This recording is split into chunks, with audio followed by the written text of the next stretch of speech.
महाराष्ट्र राज्य नगर परिषद, नगरपंचायत कर्मचारी, संवर्ग कर्मचारी, सफाई कामगार संघटना संघर्ष समिती, राज्य नगर परिषद, नगरपंचायतीमधील कर्मचाऱ्यांच्या न्याय हक्क मागणीसाठी 1 मे 2022 ध्वजारोहणाचा कार्यक्रमानंतर सर्व अत्यावश्यक सेवेसह राज्यव्यापी बेमुदत काम बंद आंदोलन पाटण नगरपंचायत पाटण यांच्या वतीने करण्यात आले। पाटण नगरपंचायत पाटण मी विष्णू तुकाराम चव्हाण लिपिक नगरपंचायत पाटण। मायबाप सरकारला एक विनंती आहे माझी की पाटण नगरपंचायतीचे कर्मचारी आज अखेर समावेशनापासून वंचित आहेत। ग्रामपंचायतकालीन कर्मचाऱ्यांचे समावेशन होणे महत्त्वाचं आहे, कारण ग्रामपंचायतकालीन जे असणारा महसूल, इमारती, फर्निचर सर्व काही चाललं, परंतु ग्रामपंचायतीच्या कर्मचाऱ्यांचं समावेशन आज अखेर झालेलं नाही। त्याच्यामुळं आम्हाला संघर्ष करण्याची वेळ आलेली आहे आणि तो संघर्ष आज शासनाच्या दरबारी मांडण्यासाठी आम्ही धरणे आंदोलन चालू केलेलं आहे पाटण नगरपंचायत पाटणच्या वतीनं। तरी आमचं मायबाप सरकारनं कुठंतरी विनंती वजा आम्हाला न्याय देण्याच्या हेतूनं आम्ही आज धरणे आंदोलन करत आहोत।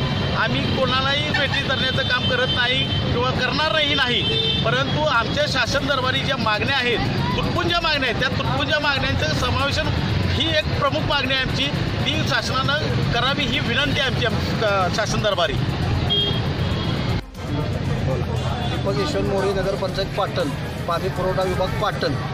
आम्ही पाणी पुरवठा करणारे कर्मचारी आज कोविडच्या काळात पाणी पुरवठा आणि सफाई कर्मचारी यांना एवढी कामं घाण करण्याची वेळ आली त्यांच्यावर की पाक माणसं जाळण्यापासून पुन्हा माणसाचा सर्वे करण्यापासून, आणि आज शासनानं सगळ्यांचं समावेशन करून घेतलेलं आहे। तरीसुद्धा सफाई कर्मचारी, पाणी पुरवठा कर्मचाऱ्याला अजूनसुद्धा त्यांनी पायाखालीच सोडवलेला आहे आणि ह्याच्यावर जर न्याय जर त्यांनी देत नसतील तर ह्याच्यानंतर आम्ही आत्मदहन करू, हे आमचं सरकारला आता हे शेवटचं सांगणं आहे। आणि जर का त्यांनी जर आम्हाला जर न्याय द्यायचा नसेल, ग्रामपंचायत काळात जर 10 कर्मचारी पाणी पुरवठ्याला लागत असतील आणि नगरपंचायत स्थापन झाल्यानंतर नगरपंचायतीत एकच कर्मचारी, असं काही शासनाची काही मोगलशाही आहे काही शासनाची, आणि जर का आमच्यावर जर अन्याय होत असेल तर आम्हाला शासनानं विष द्यावं। जर आम्हाला तुमच्या सेवेत जर घ्यायचं नसेल तर शासनानं आम्हाला विष द्यावं, आम्ही आत्महत्या करायला तयार आहे।